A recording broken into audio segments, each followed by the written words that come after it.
Welcome to Trust the Journey. I'm Melanie Curtis. This is our second episode of the Conscious Connection series, which I'm super excited about.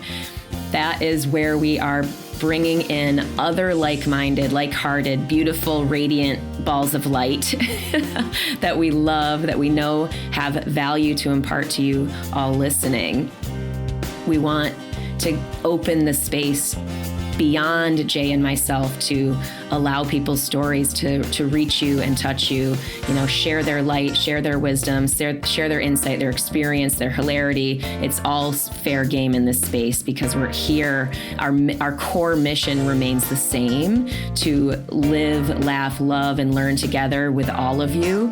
And again, as the name of this part of the show points to, we are here to create conscious connections, to grow and contribute through our practice of openness, honesty, vulnerability, humility, and trusting the entire journey.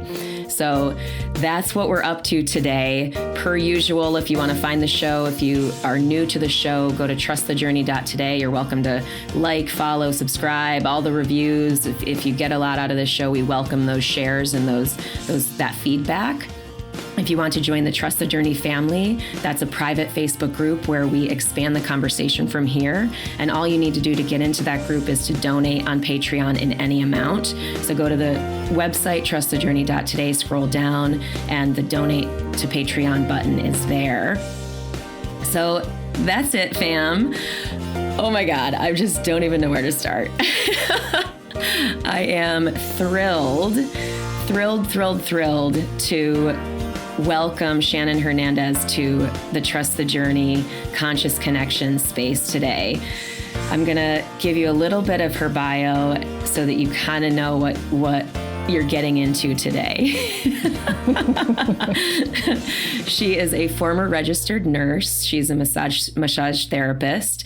Shannon is what some might call a transformation junkie, always seeking to grow and integrate what she has learned and share it with others. She has over 30 years of experience with psychedelics and healing arts and over 20 years of education in transcendental philosophies. She is experienced in making sacraments with master plants and makes herbal remedies with local medicinal plants.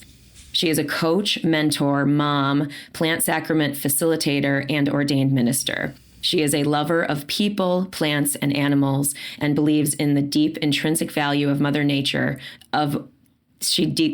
believes in the deep intrinsic value that Mother Nature offers to humans for healing, learning, and connecting to God. I personally can attest to this all being accurate. She is so much more than those few short sentences. She is my best friend. She is my soul sister. She is my chosen family. I'm going to cry right away, immediately before you've even spoken. She is wonderful, and I'm so thrilled. Shannon, welcome. Thank you. So happy to be here. It's such an honor to be with both of you and Jay and this beautiful podcast. And I appreciate what you're putting out into the world and sharing with your open hearts and vulnerability and your growth and transformation. How does it feel to be in the Trust the Journey space? Safe. Yeah, good. I'm glad to hear that. Okay, so let's dive into this. I've got a list of questions. It's likely it doesn't matter where we go. But we're going to talk about your extensive experience with plant medicines. But before we go there, I want to start by hearing about the younger you, like a little Shannon. Like, what kind of kid were you growing up? What stands out from your experience in your younger life? Great question. Well, I grew up an only child. My mom had me at a very young age, and so it was kind of a community effort where it's my mom and my aunt and my grandma, my grandpa, all living in this beautiful house that my grandpa had made on the Anclote River in Newport Richey, Florida. So I'm a Florida girl. And being an only child and being around adults all the time, I pretty much spent a lot of time alone. So I thrive in that alone space and having quiet time for myself. And as often as possible, I was outside. I loved to be outside playing in the hose in the summertime, I would notice that I was in a big puddle and that the poor ants were swimming. And then I would just get so engrossed in like watching their antics, and no pun intended, and, trying to find high ground. And I just loved watching nature and being outdoors. I had horses growing up, so I rode horses a lot, and we always had dogs and cats and, pets, and outdoor girl. Nice. It's so funny. It's interesting because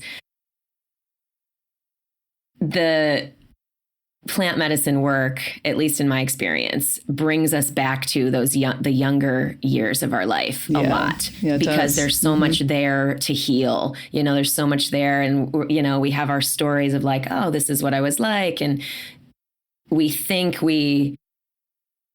I don't know, at least for me, it's interesting to note the awakenings that come from doing sort of the deeper work, to go, having those different perspectives on our younger years. Because it's like, I was an outdoor girl. And for me, I was like, I was a high achiever. I did the things. I sang in the theater stuff, and I did lots of sports. My parents were divorced, but they were great, So it's sort of interesting when we start to dive deeper into those stories, what comes up. But absolutely. Yeah, I mean, say more if you have thoughts on that. Yeah, what comes to mind is you mentioned parents of divorce, and my parents were divorced when I was 2. It's one of my earliest memories is remembering my mom and dad driving from where they lived in Tarpon Springs back to Newport Richey to drop my mom and me off at her parents' house, because that was the end. Yeah. And they were pretty much fighting the whole way. And I remember that. It stands out to me. And one of my ceremonies, as you know, recently was really touching into healing from divorce. And I've been drinking ayahuasca for years now, and I've been doing psilocybin for even more years. And I've done a lot of deep work, but this was one of those like alien on the face kind of things that I just couldn't see. It was so big and so massive, and I finally learned wow, I never healed my parents' divorce, and as a 2-year-old, what resources do you have to do that? Yeah. I mean, it's a big, big thing. And I think that parents can't support their kids appropriately because they're going through it. Mm-hmm. And then you end up with this baggage that you carry around that you don't even know you're carrying, because you don't even know that it happened. Most of us were young or something. So it was a big thing for me to heal from that. Yeah. Yeah. Yeah. Appreciate you. Thank you for sharing. I mean, this is part of what we want to do here is share real and deep and go there, because and I think that one of the things that I wanted to share, sorry to cut you off, is like I said, I've been drinking plant medicine and doing this work for a long time, and I just now saw that in January of this year. People are like, why do you aren't you healed yet? Aren't you fixed yet? Why do you keep drinking that stuff? And it's like, because there's always another layer to peel back. It's like, why do we skydive? You never stop learning. I don't care how good you are. There's something new to learn or to explore. That's the way it is with plant medicine. And I'm always making analogies with skydiving and plant medicine. We're in the door, I got that nervous feeling. Oh my God. That is definitely how I feel every time before ceremony. Even though I have now a deep trust that what I get from it will be absolutely healing and it will be absolutely worth it, it still feels so scary to me. I anticipate that fear potentially lessening, but we'll see as I continue to do my own work. But going back to talking about sharing, I wanted to say about this because it was really thoughtful. It was a very thoughtful decision for Jay and me to share about our healing ceremonies on the podcast. We talked about it for months. We shared privately and personally with each other about the work and the healing that we're doing, learning, of course. We recorded one of the earlier podcasts, episode 11 is before we had any good audio, by the way. So you'll have to be tortured by listeners. If you haven't listened to that episode, you'll have to be tortured by the really bad audio. But it was before I had done any plant medicine work at all, and I was really in the space of trying to learn more to see if it was right for me to go down that path of healing, because it was clear to me I needed more healing. So we recorded that with the safety of, I don't need to share it if I don't want to, but let's record it. And if we feel like it'll be of service and we feel like it's okay to share it, we will.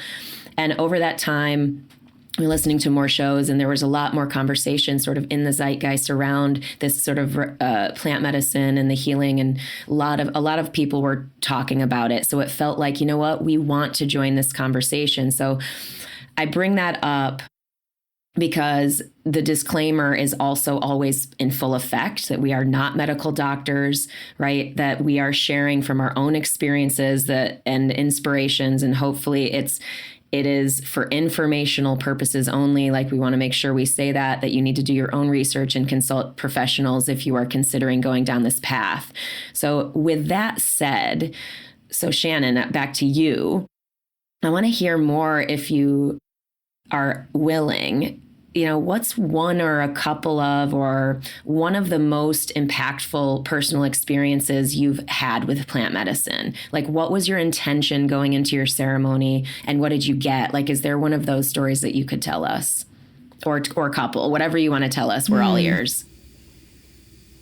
Well, the first thing that comes to mind is almost invariably, maybe not always, because I rarely use always and never consciously. Yeah, right. I know. But almost invariably, the ceremonies that I get the most out of are the most challenging. And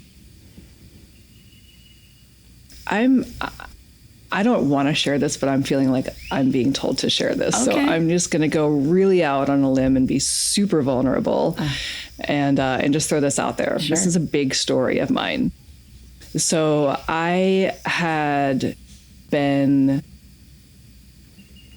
dealing with some low back pain for 20 years. Mm-hmm.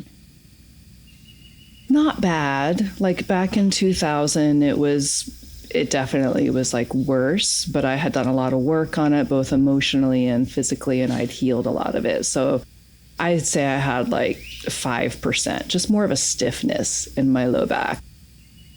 And I do yoga, and, I keep it loose, and it doesn't really bother me. It's just like, I used to have so much pain in my body. Like, I was on all kinds of painkillers in my 20s and muscle relaxers, and I was getting epidural steroid injections. Like, I was a mess. So to now say like, oh, I have a little stiffness in my back, let me work on this. Like, it wasn't to me like a huge intention going into the ceremony. However, it was my private ceremony, so I'm laying in my hammock in my sacred space, and ayahuasca says, let's look at that low back. And I'm like, okay. And I didn't think that's what I was going to go in for. Sometimes I have an intention. Sometimes it's like, whatever you want, just whatever she brings up. And I was like, okay, yeah, let's look at that low back. That sounds easy. One of the fucking hardest ceremonies I ever had to go through. Followed that. I was like, holy cow. So she's like, well, get up. And I'm like, oh, I'm in my hammock. I'm feeling cozy. She's like, you want to work on the low back? You got to get up. I'm like, okay. So I get up. I'm out in the forest here by our property. As you can see, if you're watching. And she's like, start moving your back. And I start moving my back, and it starts to move as it did in my 20s when I used to be on a stage dancing for dudes. So that's part of my skeleton in my closet from my past, is I used to work at an exotic gentleman's club. Mm-hmm. So not to be disparaging to anybody who was total nude. I was not total nude. It was higher class, but it still was what it was. Mm-hmm. And I was like moving like that. And I was like, oh, I don't like the way this feels. This feels degrading. This brings me back to that, you know, and then I put two and two together, and I realized that my low back hurts because of these experiences, these things that I did to my body, which was related to my father never telling me I was pretty or that he was proud of me. I couldn't remember a single time that my dad said, "I'm proud of you." Wow. Or "You're beautiful." I could cry now thinking about it. Of course. And I was so deep in it. Like one of my cats had followed me out there, the sweet little Grit. And I was so deep in it. And I was trying to get this purge out. I knew that I had to purge, and I was moving my body and wiggling my body. And 2 hours of like just exhaustion. I was just like, I can't do this anymore. And I was like deep in it. I got these things that I'm seeing with my eyes closed. I open my eyes and Egret would just be looking at me. I'm like, okay, she's still here. This is crazy. You know? But it was very powerful. And then I finally got this purge out. And I'd say for about 6 weeks afterward, I didn't have a single stiffness, a single tinge of anything in my low back. Wow. And I want to point out that it was like 6-8 weeks that I didn't feel anything. And I was like, wow, I healed my low back, you know. Now it's still a little stiff. It's not as stiff as it was, but a little bit comes back. And this is something that I found that's important to share with doing this work, is it does come in layers, and the body speaks. I've done a lot of work on healing myself of asthma, and I might have 6 months that I don't use my inhaler or feel, I don't feel anything, you know, in my lungs, and all of a sudden it'll come back. I'm like, I thought I was healed. Well, it's just the body saying, good job. I'm going to give you a little break, you know, so that you can see that what you're doing is working. Yeah. You can see that there's progress here. Okay, now the low back's a little stiff or the lungs are a little wheezy. It's time to go back in and look at something deeper. What's underneath that layer? That layer? So that's, but my low back is great, you know, and but that was a big one. That was a very hard ceremony for me, just to even deal with the dad stuff. Because I was like, I thought I was all done with the dad stuff. You know, I don't worry about him no more. Like, right. Yeah. Well, and thank you for sharing all of that. And so I believe deeply that when we are willing to be deeply seen and known, it's not that we can be vulnerably. I would never ask a person, you know, like the fact that you have healed so deeply, you can share vulnerably in this safe space, in this safe community. But also, obviously, this is a public share. We would never invite, as a coach, as someone in service to people healing. There is something about sharing from the scar, not the wound, that notion of we share. Go for it. Down the wrong pipe. I'm going to have a sip of coffee. Hold that thought. Yeah, but we share into safe spaces. So like it would make sense if, you know, for people listening, that we wouldn't necessarily want to share broadly into the public sphere something that we haven't necessarily worked with or gotten peace with, gotten to a real place of healing where we can speak to it. Not to say that emotion coming up, like there's stuff that I feel has been healed that still absolutely makes me cry. So the emotion coming up is not and you tell me what you think of that, but I don't think that indicates that it's not necessarily healed, but it's like moves you, it's felt deeply versus being like unsafe for you to go there. It's an interesting topic. Yeah. I'm not sure. So sorry. That's okay. Perfection is not the goal in this podcast. That's for sure. Well, this is definitely open and vulnerable. Yeah, for sure. I'm not sure if it means that it's not healed. I think that maybe it's an indication of how deeply it touches us. Yeah, for sure. Yeah, like every time I talk about my gram, every time I cry, you know? But either way,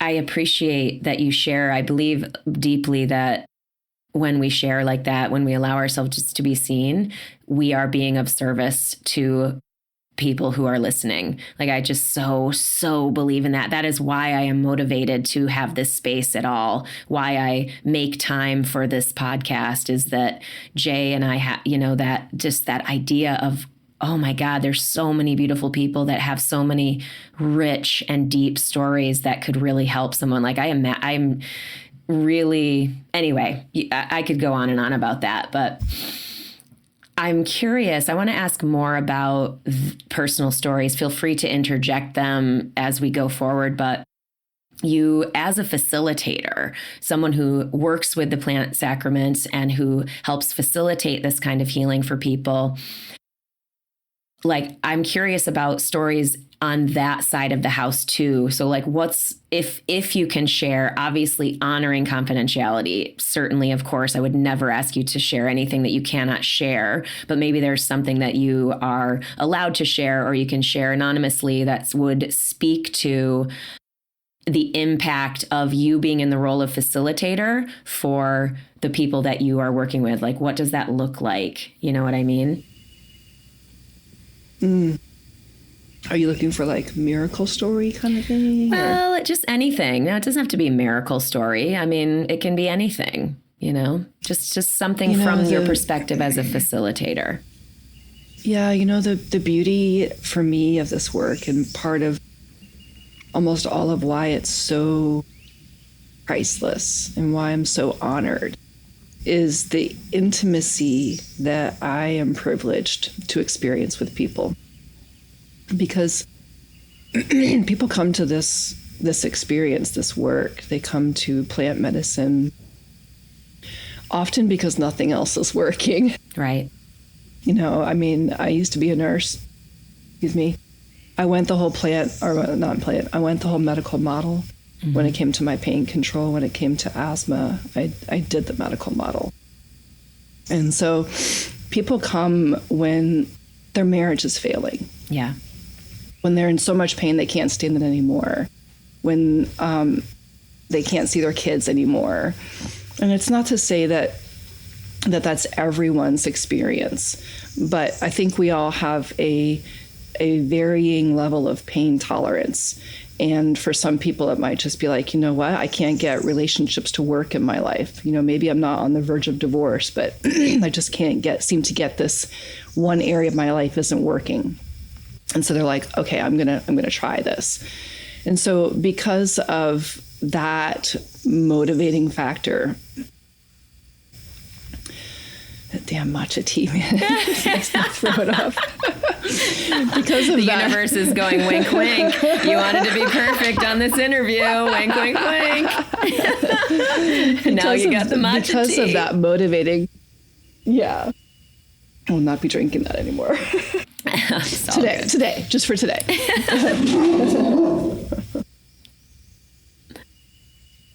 Because of that motivating factor, I get the opportunity and the privilege and the honor of seeing people in their vulnerable, intimate spaces. We have a couple that was actually one of the first people that came to one of our ceremonies years ago. And she called me and she's just like, I am literally on my way to the courthouse right now. It's probably the fourth time I've driven to the courthouse and wanted to file papers for divorce and then turned home. And her and her husband are wonderful, lovely people, but they just had their patterns and they had developed these ways of relating to each other that just were not functional and healthy and loving. And they're setting up a ceremony with us soon to renew their vows. Beautiful. And their interactions together over the past few years we've just watched them grow and become more open and expressive to each other. And that's just one example of several marriages saved. Yeah. And then we have the converse where people come and they're wanting to save their relationship. And they realize that they're hanging on to something that doesn't serve them anymore. Yep. That it served them for a time and they learned what they needed to learn. And then they have to lovingly allow that separation. Mm-hmm. I've worked with people dealing with addictions of all kinds. And I think when we think of addictions, we think of drug addiction or alcohol addiction. But it goes so much deeper than what we think of when we think of addiction. So we do have somebody that I'm just super, super, super proud of who came to us about 2 years ago with a methamphetamine addiction. And he is I just could cry, he's just such a shining ray of light, and he volunteers here many hours. Amazing. And he's family, and he's clean, and he's gotten so many things in his life. He's able to see his daughter, which he couldn't see his daughter before. I mean, think of the impact not only for him, but for his child, who's I think 7 years old, Mm-hmm. to be able to have her father in her life again. I could cry. That's priceless. That's priceless. We've had people who have sustained injuries come, and maybe even come for another reason other than the reason that they got. They might come for A and B, reasons, but then they not only get A and B met, but then they got C, D, and E. And maybe just to elaborate on that, it's like maybe somebody came for a relationship issue, but had excruciating pain in their body, but the relationship was the priority. And they might leave having the relationship thing figured out, and then, driving home realize, oh my gosh, I never put my brace back on. I'm I have zero pain, and the pain is completely cleared up. Just as a bonus icing on the cake kind of thing, and then to be fair, we have ceremonies where people come, and we call it a nada ceremony, where they get seemingly nothing. This happened a few months ago, and the guy called Travis last month, and I was like, hey, I just wanted to share with you that you guys are amazing, and I have to be really authentic. When I was there, I just felt like I didn't get much, and maybe this was a little hokey, and I didn't understand your prayer and why you do things the way you do. But I left, and everything that I do has been different. I haven't been acting the same way. I haven't been reacting the same way. I've been responding. I've been more present and more loving and more conscious with my wife and with the things that are going on. And now I look back, and everything that you said and everything that you did was spot on. And, so they feel like they don't get anything in the ceremony, but we say, hey, just stay open for the next 2 weeks to month or so. The sacrament stays in your system for at least 2 weeks on a physical level. So it's just, the stories are broad and varying. Yeah. Sorry, you want to finish your thought? No, yeah, it's just amazing, the transformation that we see. And sometimes it's overnight, but that's maybe 2% of the time. A lot of times it's consistent work. It takes the notion work. of integration after. Without integration, nothing changes. That insight of really going, you get something, you get a transformation, but how do you then integrate it once you leave the ceremonial space? And that looks differently for everybody. But I want to, before we go forward to something else, I want to touch on one thing you said about how you were saying people usually come when nothing else is working, where they've reached a point in a certain pain point or a challenge where they're like, I know I'm missing something. Well, at least I say that because that's basically what I experienced. And that was relative to the anxious attachment. I've talked about that on the show, so I won't go on and on about that today. But that's what drew me to the medicine as well. I was like, I've done so much other healing work. I've done therapy. I've done lots of group stuff. I've coaches. I am not lazy on the work, the deep work. I want to do the work. You know what I mean?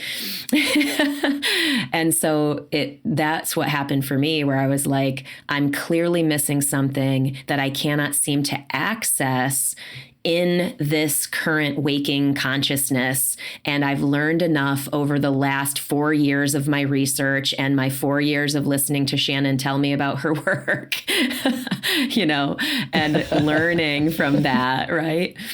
To be able to finally take the steps to do it myself. But I think it's important to note that sometimes what we think will never work is exactly the thing that will set us free. So there's some power in that contemplation. I'm not suggesting that this is for everyone. I'm more suggesting the opening of the mind to even contemplate if this is for you. So that's something I wanted to just put into the space because of that, you know, how long it took me. And it's, again, not to move people forward in any way, but more to just plant that seed of consideration. I think that's a great thing to say because I was actually just talking to somebody yesterday, and they've done plant medicine, but never in a ceremonial group. And I say, hey, why don't you come for ceremony? I'm just curious. Not like you should come, but I'm curious why you haven't come, because they're a good friend of mine. And they said, oh, you know, I'm like an individual person. I don't do group stuff.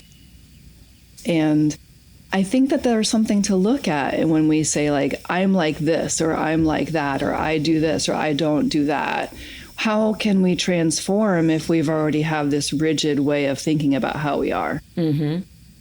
You know, it's like, if you want to use the skydiving thing, it's like, okay, well, yeah, if you're a belly flyer and you don't want to free fly, that's cool. You don't have to. But at some point, maybe you get bored with one thing. You know, it's like, how can we grow or branch out or do different things if we aren't willing to at least try something? Yeah. What's the worst that can happen? Yeah, totally. Yeah, the fixed mindset versus the growth mindset, and how I say this in the life coaching work that I do. And by the way, I echo what you said about meeting people in their intimate, vulnerable spaces. Like, it feels like a true honor to me to meet people in their growth path, on their growth path, and to really be with people as they actually are, in their pain, in their enthusiasms, in their joy, in their sorrow, in all kinds of different ways the human experience meets us. So I love that you shared that. I couldn't agree more. I want to go to how you initially, like, what initially drew you to plant medicines? Like, what was your path to getting to them? Well, I'm not sure exactly where it began. Maybe when I was born. Nice. Yeah, probably. I had a lot of experience with psychedelics in my 20s and 30s, and as a recreational user. Mm-hmm. And I wouldn't say I was like a big partier, but 5-6 times a year I would do psychedelics just for fun. Mm-hmm. And so when I heard about ayahuasca, actually through Jay. Jay is the big reason why I am on this path. Amazing. I was like, oh, a psychedelic I haven't done. I want to try that. You know, it was kind of like that. And he is like, well, when you're ready, it'll find you. And I was like, Jay, come on, dude. You got the goods, you know? But I loved what he said, because it helped to set up the next step, and to know that I was ready, because I went home and told Travis, my husband, my boyfriend at the time, husband now, this was 12 years ago. I said, hey, I was at this wedding and Jay was talking about DMT. And so we started doing all the research. We watched all the documentaries. We realized that we'd rather drink ayahuasca than smoke DMT, which there's nothing wrong with smoking DMT, but this was what we chose to prefer. And so we were like, all right, well, when we're ready, it'll find us, and a year goes by, 2 years goes by, 3 years goes by, 4 years goes by. And then finally Travis was like, hey, I'm doing some research online. The plant's not illegal. I'll just order the plant. We'll make our own. We had no idea what we were doing. Like, we didn't even know that you needed 2 plants. So like, we were just like going to make it ourselves and didn't realize a plant had to be 10 years old to, like had to be big. And we were clueless. And he was like, you want me to order it? And I was like, yeah, sure. He'd actually put it in his cart, but never checked out. And then the next day, one of my friends called and she said, hey, I found a family who's doing ayahuasca ceremonies. Do you want to go? And I was like, yes. Oh my God. The very next day. And so my intention initially for going was like, it's a psychedelic I haven't done. Mm-hmm. But then after doing my research, I was like, oh, this is sacred and I need to have an intention. So my intention for me was my lungs. Mm-hmm. It was one of the areas of my body that I was at least okay with. And so a lot of my journeys are focused around healing my lungs. Yeah. That's cool. Wow.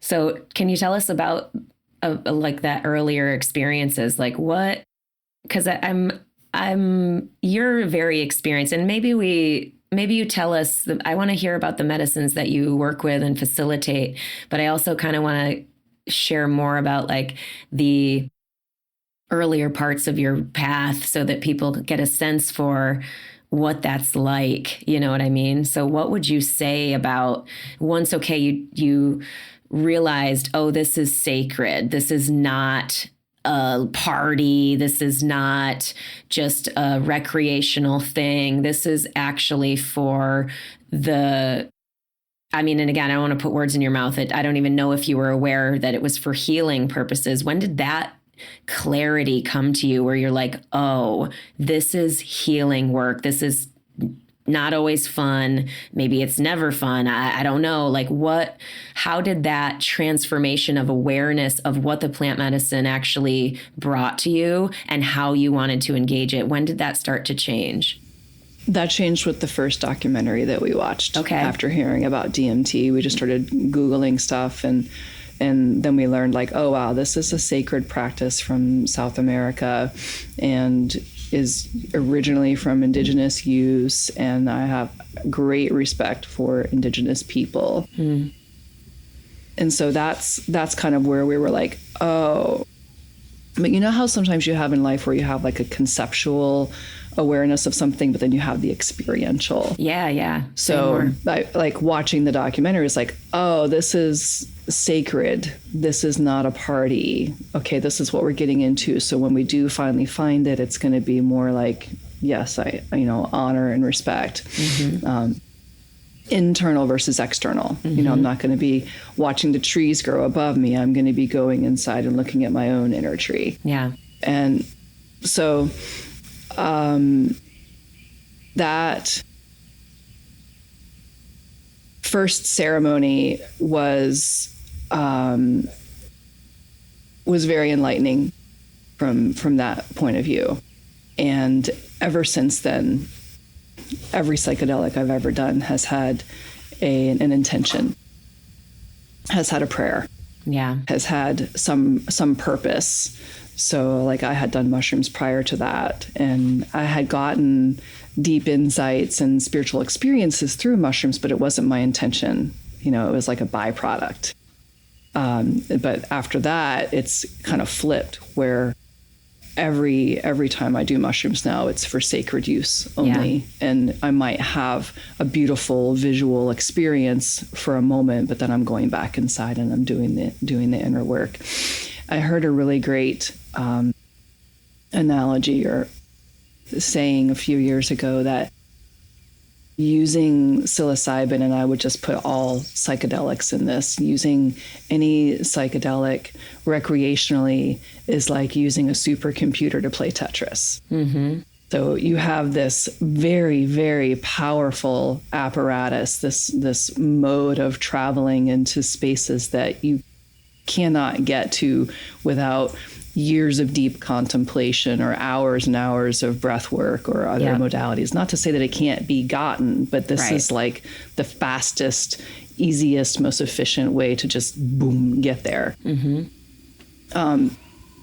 To use that for, making the grass greener just seems to be a huge waste to me in my looking back at my experiences. And I'm also a huge proponent of there is no wrong, there's only learning. So I don't judge those past experiences, but I look at it from a lens, a framework of comparison, like, wow, what could I have accomplished through my 20s and 30s if I had used these medicines, these sacraments, for their original intention? At least that's what I think that their original intention is. That's powerful. It makes me kind of laugh inside because it makes me think of you and me on my birthday very recently, when it was like, I was like, oh, let's connect with the medicine and, maybe it'll be a little quote unquote more recreational, right? That's because I'm like, I don't want to do full ceremony. It's so hard. And, I just want to be with you and connect and,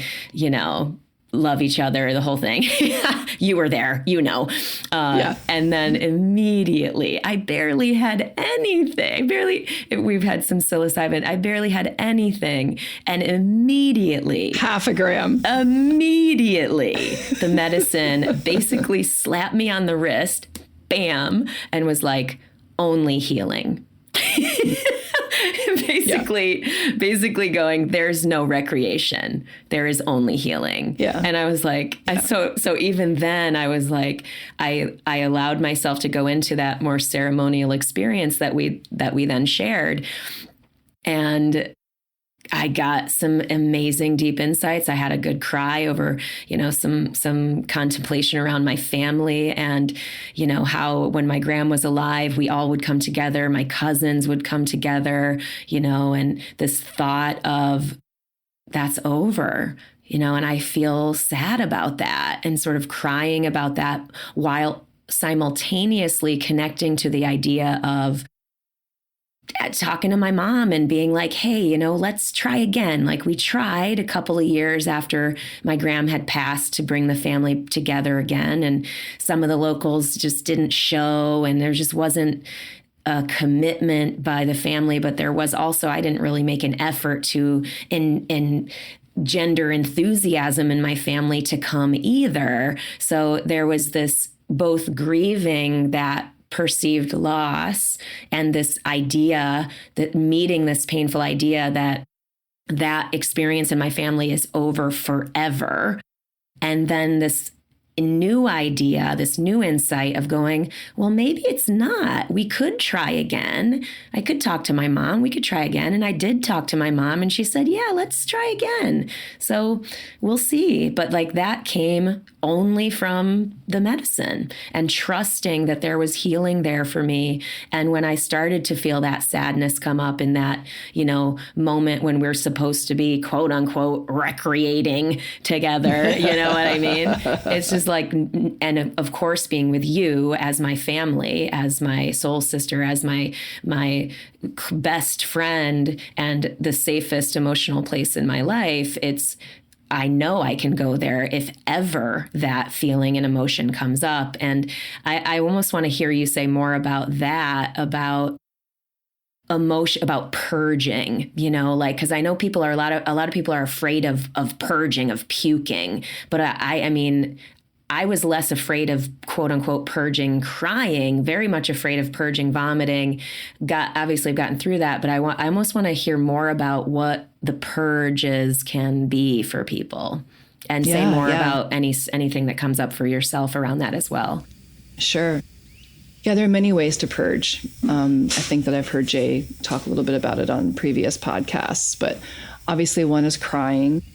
And I think that crying can be very, very intimidating and very scary for some people because they've been conditioned very rigidly not to cry. And there's a lot of negative association with that. There's punishment involved one way or another with crying. So medicine, the sacrament can break down those walls and bring out those tears. And I had a phrase come to mind actually just a few days ago that crying is alchemy. that, with crying, we are transmuting these energies of lead into gold. And it's beautiful, beautiful. Like at the other end of that cry is this massive release of peace and these good endorphins. So you have three kinds of tears. You have the tears that lubricate your eye. You have the tears that help flush out a foreign body. And then you have the tears that are of emotion. And each type of tear has different chemical constituents. If you can imagine that our eyes are so amazing and beautiful that they can release different tears for different reasons. And the tears that are for emotion help our body to release serotonin and oxytocin, which are more happy love hormones, in our nervous system when we finish crying. So it helps to kind of flush out some of those past cortisol and more of the negative hormones and neurotransmitters and replace them with healthy, good feeling ones. So there's goodness on the other side of that good cry. Obviously, you have the vomiting, purging. And one thing that I'll say about plant medicine is I think that most of us, excuse me, that damn tea. I think that most of us have this, we have an experience with purging that's related to having the flu, having food poisoning. It's related to some really awful, wretched experience where our body's like, must get this out now, and you're nauseous and it's just horrible. And that isn't always how it is with plant medicine. You may purge and it might feel just like getting up and going to the bathroom. It's just an experience. It doesn't have to be nauseating and horrible. It can, if you're resisting, if you don't understand about allowing and relaxing the body and just surrendering to allowing the energy to move. If you're tense and you're holding it together, it can make it worse and last longer. And every ceremony is different for everybody every time. But I would say now that I've learned to work with the medicine, 90% of the time when I have to purge, maybe more than that, it's just like getting up and taking a pee. Nice. I just kind of lean over my bucket and I'm like, okay, here it is. And I remember in one of my early ceremonies talking to ayahuasca and saying, I hate purging. I don't have to do this. It's funny how we try to negotiate with the spirit. And she said, actually, you like purging. It's your ego that doesn't like purging. And I was like, oh, that makes so much sense. Yeah. And it's true. And so I just allowed myself to like it. And I don't dislike it anymore. It's just a thing I do. And I'm a puker. I purge almost every single ceremony. Yeah. Unless I'm facilitating, but I still sometimes purge when I'm facilitating. Usually then it's for other people. I pick up their energy and I move it through them, for them. Then you have obviously going to the bathroom. So, urinating, pooping, defecating. My first ceremony, I think I went to the bathroom 7 times. Oh my God. it was like, whoa.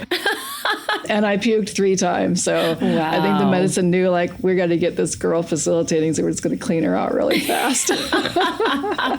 Nice. You can sweat. So sweating is a way that we purge. Sometimes I have felt like I'm internally combusting. And sometimes I sweat and I don't even realize I'm sweating, and I'm not like even in my body aware that it's happening. There's like an oily residue that can be on your skin it's neither sweat, it's just something different. Sometimes people say it smells like ayahuasca. So there's that option. Sometimes purging can look like a scream. Yeah. It can look like, I've had a number of ceremonies where I'll be back in my childhood and I'll recognize something that happened that was painful, and I'll ask the medicine, like, how do I heal this? And it says, well, how would you respond now, having healthy boundaries and having good awareness of who you are? How would you respond now in that situation as with your adult awareness? And so then I'll speak up for myself. I'll defend myself, and I think that in a way that can be a purge too, especially if it has that emotion behind it. You know, you're getting something out, like I was told to be quiet or to shut up as a kid. And so I'd be like, I will not be quiet. I will not shut up, you know? So like that can be purgative, you know, because it's moving that old energy out. Yeah. So. Wow. That's so cool. I mean, is there any other purges from your experience that is connected to insight that you would think would be of service to share about, like from your personal experience? One thing that I would say is that I think a lot of people don't think about if you're sitting in a ceremony, and it doesn't matter what kind of ceremony it is, if you are purging, whether it's crying, pooping, puking, ask, what are you purging? Because you can become very connected to what that is versus just, I'm just hanging out over my bucket puking. Yeah. This sucks. Well, if you know what you're puking and why you're puking it, then it doesn't make it suck so much, because then you understand that there's value in that. And then knowing what that is, then you can then integrate that. If you don't know what you purged, it's not that it's not valuable, but knowing what it is, then you can integrate. So if I purge judgment, and I know that I purge judgment, then I can become aware going forward of, oh, I'm doing that thing again. You know, I'm judging and not even thinking about it. So being aware of that. So I always ask, what am I purging? Yeah. And I almost always get something, you know, and sometimes I won't even be aware, like, oh, I'm purging anger. I didn't even realize I was angry at this person. And then after I purge, then my whole ceremony is like, why am I angry? You know, and then I'll start asking these questions. So it can kind of be that ignition that gets a catalyst for some new thought or new level of awareness. That, you know, down a topic, you can go down that rabbit hole that we didn't realize. Whereas if I was just like, I just puked in my bucket and I didn't ask and realize, oh, I'm angry at this person. If I didn't know that, then I wouldn't have gone down that rabbit hole. And I, you know, to be aware of like, oh, there's this emotion that I'm not even present, that I'm holding in my body. Yeah. Yeah. And it's, you know, it's funny, it also makes me think the integration part, and it also kind of makes me think of like skill building in this lane, like, because I think about an experience I just had very recently where I felt emotion wanting to come up relative to and this was relative to an old sort of friend breakdown where there was a betrayal of trust, and it hurt me at a time in my life where I was really vulnerable, sort of at the earlier stages of my heartbreak and divorce period of my life. And I remember cognitively being aware of the breach of trust and sort of needing to retreat from that relationship at that time. But what never happened was I never felt the pain of the hurt of that betrayal. Like I had never cried about it. I just was like, I shut down. And that emotion finally came up. And this is not even in ceremony. It was just because I was sort of in a space where that person was around and I could feel it. And it was like, oh, you know, and I luckily had some space to myself. Like I was by myself at the house, like people hadn't gotten back yet or whatever. And I felt the sadness want to come up in me. And only because of the ceremonial work that I've done was I like that. Let's lean in there. I have the space to be able to cry, quote unquote, be able to purge. You know what I mean? And let myself feel this emotion. And I'm not joking. It felt like a ceremonial cry. I cried for 30 minutes, just letting it all come out. Just like in ceremony, I let my snot just sort of drool out of my nose. I let it just drop. I just let myself really feel it all out. And to me, that is a version of integration and skill building that we get from the plant medicine work. And Kurt, I would love your thoughts on this, because that's how I see it and experience it as someone who feels very elementary in this work. Yes, I have some experience, but I do not feel quote unquote experienced, as maybe that's a limiting thought, but what doesn't really matter. There's no reason to necessarily judge it. But why I go here is because of the power of the integration, and how I wouldn't want people listening to think, oh, I have to just do ceremony and I can only get the insights from ceremony and I can only get the healing and the big purges from ceremony, when really you can absolutely get it in your waking life as well. And I would love to hear you say more about that if you can. That's absolutely true. I think that using these sacraments is basically showing you what it's like on the other side of the door. So if you have a door that you don't know how to get through, the sacrament, the plant medicine can be the key that opens the door to show you this is what it's like to dive into your subconscious. This is what it's like to feel, whatever it is that's showing you what it's like that maybe you don't have experience with or you're having trouble accessing. But like you said, once you understand, oh, I'm having an emotion, let me not stuff it like I've done for the past decades. Let me actually allow it to feel this, or seek a safe place, like you said, your hotel room, to let me explore this. What is this? And carve out some space to honor yourself and to feel that and allow yourself to go through it. The plant medicine can give you the roadmap or the template or the action items, like, okay, I'm feeling something. Now, what am I feeling? What am I purging? Why do I feel this way? What other experiences might be related to this that I should pull into this picture to allow it to percolate together, to come up? Once you understand how these series of steps can flow together, you can do them anytime. And this is essentially what I do in my work with my clients. Some of them use plant medicine, some of them do not.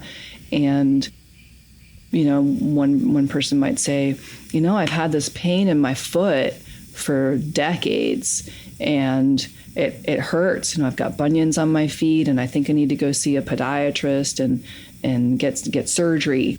And I'm like, well, you don't want to have surgery, right? So let's look at the foot. Put your hands on your feet. Take a deep breath. Just close your eyes and just have a moment to be quiet and be still and ask the foot.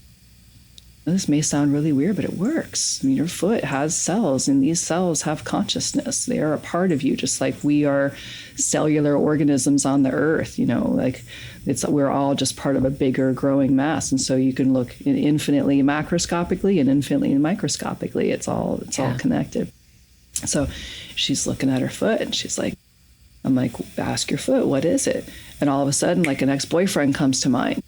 And she's like, oh, in this particular relationship, it was particularly unhealthy and toxic, and I was stuck, and she had never moved those stuck emotions.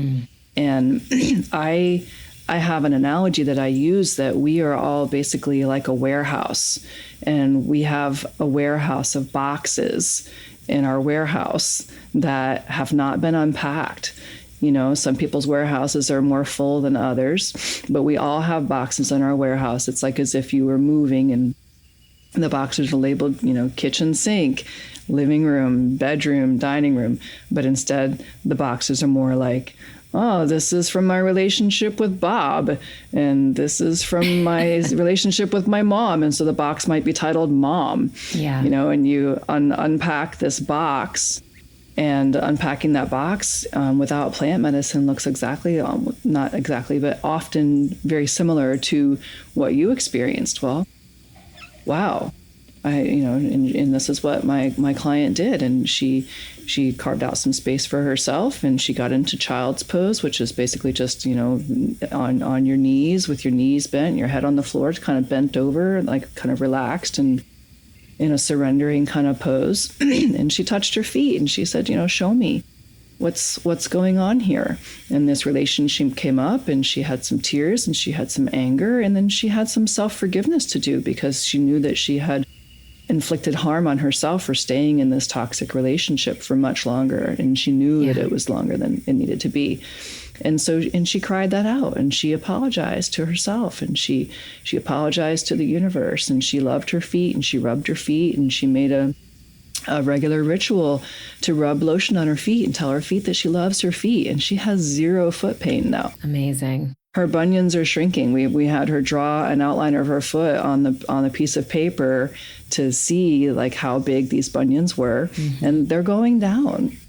So, and this can be done without plant medicine. Yeah. It just takes some time and some devotion and some carving out space for yourself. Yeah. So, and just unpack the boxes, and you might have a box that's mom, and you unpack that box. And then you might go back in to unpack some boxes, and there's a box of mom. Well, when you pack up your kitchen, you have more than one box of kitchen stuff, so it's kind of like that layers we're talking about. You may be like, oh, I'm done with the dad stuff. Oh, no, here's another dad thing. Oh, there's a box of dad in the back with the dust on it, So, yeah, this, plant medicine is a catalyst. It's a tool, but it is not necessary. It's not a requirement. It just makes it a whole lot easier to understand and to learn. Yeah. But if you have a coach or a mentor or somebody to help teach you in your corner to just kind of guide you through these steps, you can get there if you take the time and you have the dedication. Yeah, and it makes very much so. It makes a huge difference to feel safely supported when we are doing this deep work. It makes so much difference, because I say this a lot. It is brave work to go into those dark corners of our emotional bodies and our psyche. You know what I mean? It's brave to be willing to cry when you have spent your life holding it together or being told that that's weakness. It's so brave to again, even be in consideration of this level of healing, whether you use a plant sacrament or not. It's like being willing to go into the warehouse, grab the box and go, okay, I've been afraid to look at this for 10 years, or I've been blind to this for however long, and now I'm going to look. That can be really scary because we're not sure what we'll find. And that can be some of the scariest parts. Like that can be one of the scariest parts of this work. And that's why I think when you have someone like you, there to support the person, to help them feel safer inside of that quote unquote leap of faith, the skydive, as it were, it makes a lot of difference, and it really makes it so much more possible for people to access that level of healing. Yes, absolutely. Yeah. And absolutely.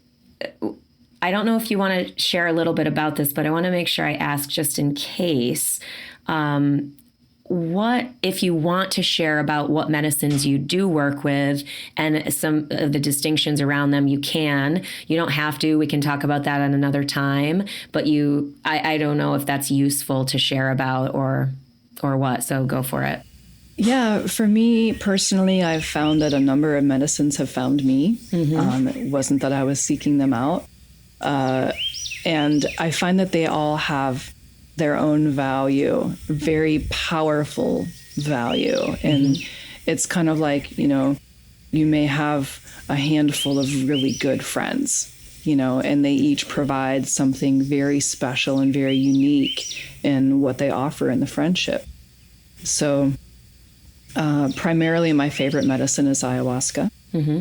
And I could talk for an hour about why that is, right. But I have just found that is the one that I get the most overall value from healing, from guidance, from having questions answered, and it's interesting because people think, oh, I'd rather do psilocybin first than ayahuasca, but I don't find that either one is easier or harder than the other.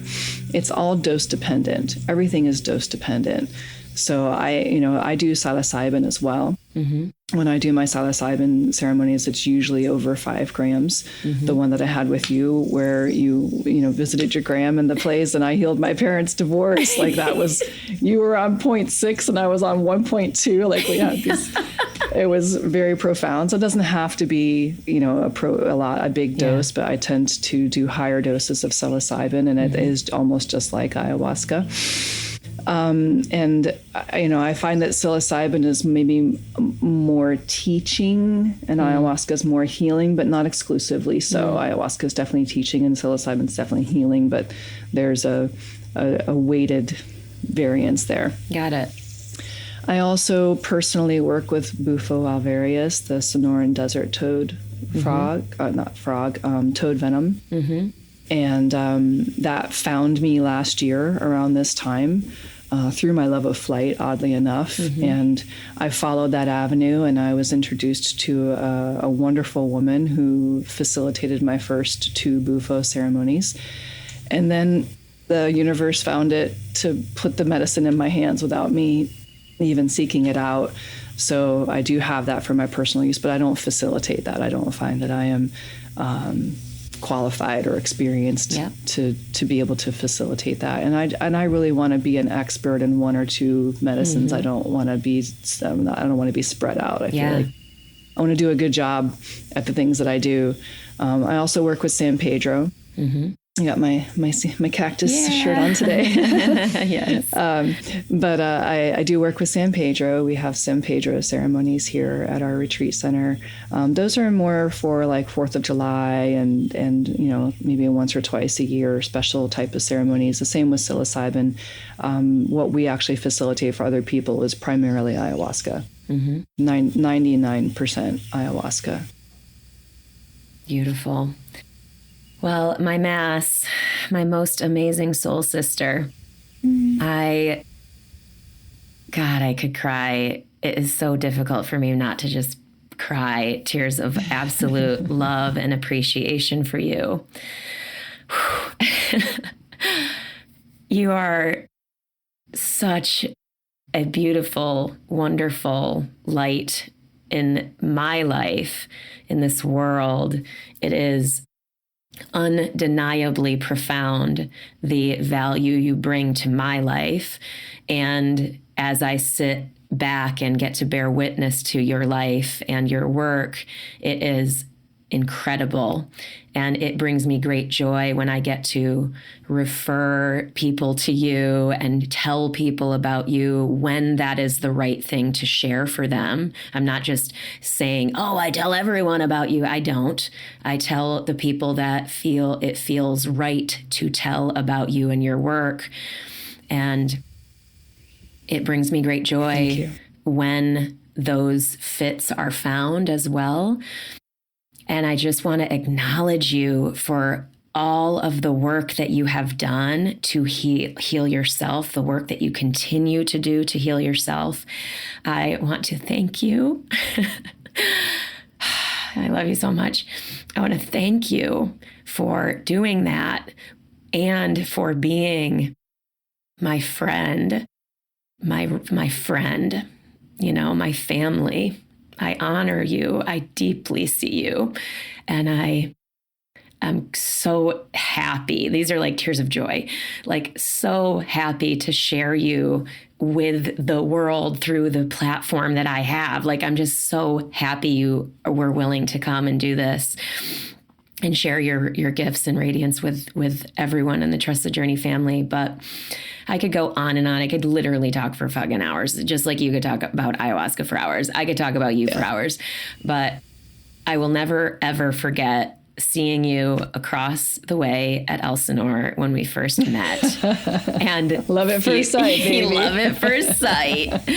And really, and this is something I've said before, how that can sometimes be like an unenlightened, quote unquote, or like an old thing of like, oh, I need to just be connected to someone immediately because I am afraid so I'm going to overcommit too soon. But it was one of those things with you where it really felt to me like we were immediately bonded. We immediately knew each other. We immediately loved each other. And what's different about you and me is that we have done the work over time to make that true.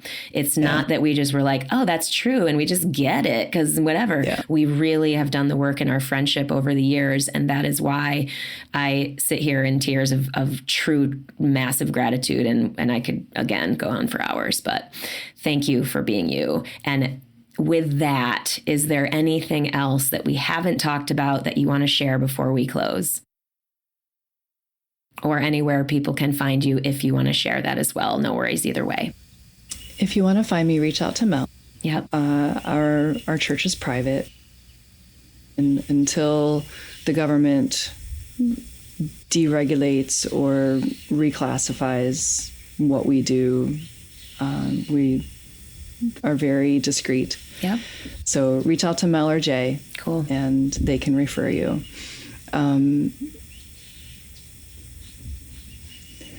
I just love you, and I appreciate the work that you're doing. And I appreciate the work that anyone who's listening to this podcast is doing, because you don't listen to this podcast if you aren't interested in gaining tidbits and insights into your own life. And I love you all. And if this work speaks to you, if there's any inkling in your heart that you're like, yeah, I think I need to go, but I just don't want to go. I'm afraid of this, or this, just go. Yeah. Just go. And if you are listening to this and you're like, not for me, that's great that it's there for other people, then don't. Yeah. Don't let anybody force you. It's again, bringing the skydiving analogy back in. Like when you mention skydiving to people, they're usually black or white. Yeah. There's very few gray people out there that they're like, oh, I never thought about that. Or people are, maybe I could do that. People are like, yeah, I've always wanted to do that, but I've been afraid. Or no, I'm not, I would never do that. Most people are very opinionated on one end or the other. Yeah. And your heart knows. Our heart knows what is right for us in every given moment. And even for people who have done plant ceremonies, maybe now isn't the time, and it might be like, was a yes and now it's not. And conversely, it might have been a no in the past, but maybe now it's a yes. So always live from the heart, live from an open heart, I'm not trying to say this as a command, but as an offering, a suggestion. Yeah. To really feel into that heart space. And I like to picture the heart like barn doors, and just swing them wide open. Allow them to be open, allow whatever can be feeling exposed to just feel exposed. It's so much nicer to live from this place, just like, unpacking boxes in a warehouse doesn't feel good. A lot of times when we move, we procrastinate and we just watch the boxes pile against the wall, but that feels bad. Like we know that needs to be done. But once it's done and you throw that box away or you put it in the recycling, it's like, and that's what living from an open heart feels like. It's you're not questioning, did I do the right thing? Did I make the right choice today? Because the heart is our infinite source of wisdom. It is our connection to our spirit. And the gut has intuition as well.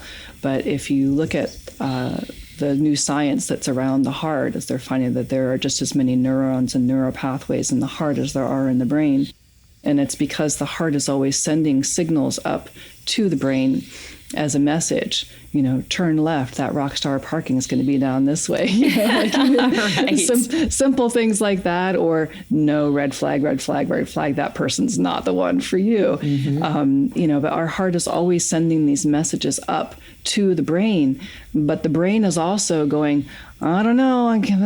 Last time I turned left for that parking spot, there wasn't anything there. And last time I dated a redhead, it was like this. So the brain has like all of its chatter going on, and it's sending it down to the heart. And most of us live brain down. We're living in our brain, and we're telling the heart, no, I don't want to do this because blah, blah, blah. No, I don't want to do that because blah, blah, blah.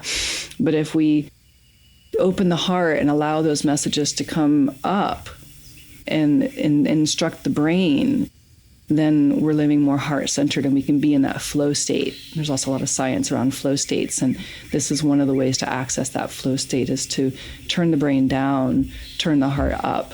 So if people are wondering, is plant medicine for me? Just ask your heart. Oh, I it's love like that. when they come around and ask if you want a second cup.